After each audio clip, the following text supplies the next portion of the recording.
Här är Annika i mitt råfodkök. Det är egentligen bara att man har ljus och plats för att kunna ställa upp alla odlingar och sådär.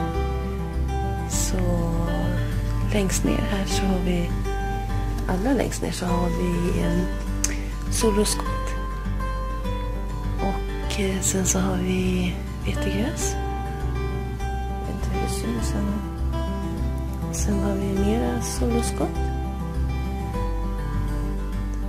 Och sen så har vi bovete. Och sen så har vi mera vetegräs. Och mera vetegräs.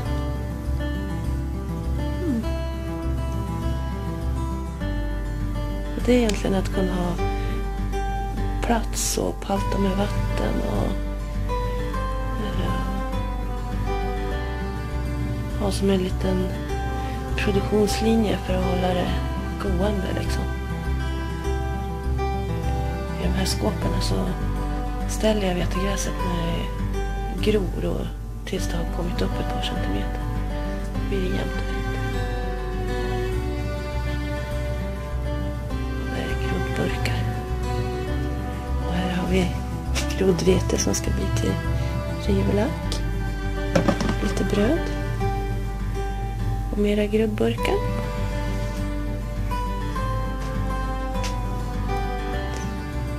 Okej.